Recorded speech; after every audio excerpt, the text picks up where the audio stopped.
May I take a few moments to talk with you candidly from my office here on this Saturday morning? I want to talk about the violent oppression of the poor.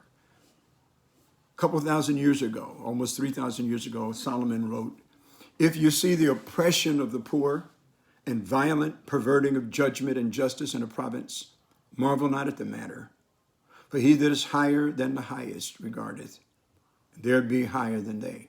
Violent perverting of judgment and justice. We look to the policemen, we look to the judicial system for judgment and justice.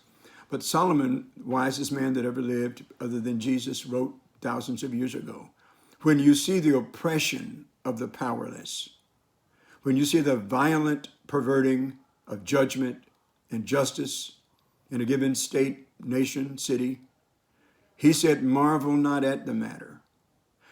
Solomon said that's the nature of humanity. It's the nature of the powerful to abuse and violently pervert judgment against those who are not empowered. Black people in America are the very definition of being disempowered.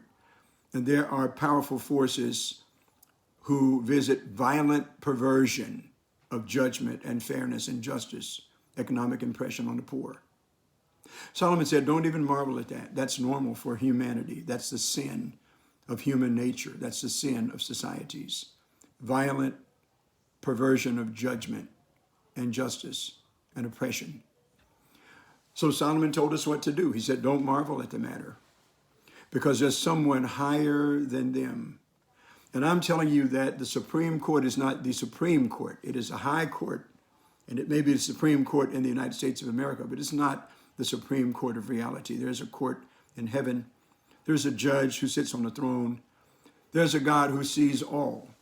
He said, if you see the oppression of the poor, see, America has not been seeing it. I mean, they've seen the statistics and all the dysfunction in Black society, but until smartphones and video cameras in every phone came along, America wasn't able to really see what was really happening.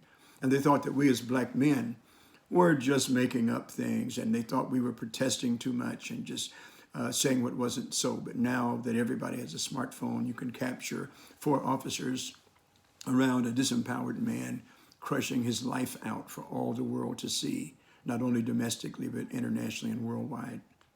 So Solomon said it's always been that way. He said, don't marvel at it. He said, but what is true is that there's one watching, higher than the FBI, higher than the civil rights commissions, higher than the White House. There's one watching. Romans said, dearly beloved, don't avenge yourselves, but just set anger aside. He said, why should we do that, Paul? Because vengeance is mine, saith the Lord. I'll repay. The Lord says, I'll repay. I want Black America to hear me say that Jesus will repay. These 4 officers will not get away with this. And those men in Georgia who shot and killed that jogger, they're not going to get away. And America as a whole is not going to get away with the way that it has treated Black people, the way it has marginalized and dehumanized and excluded Black people as national policy. And it never changes from one administration to another. Doesn't matter who's in the White House or who's on the Supreme Court. Systemic racism is so deeply embedded in the very heart of this nation. But the Lord said, vengeance is mine. So Black America, you don't have to fight this battle. Yes, I agree you should be in the streets. I agree that there should be protests and demonstration. But ultimately, if your enemy hunger, just feed him and just let God handle his business. Vengeance is mine, saith the Lord. I'm going to repay. I hope you're encouraged and comforted by this. I'm resting in Jesus. Cast all your cares on him because he cares for you.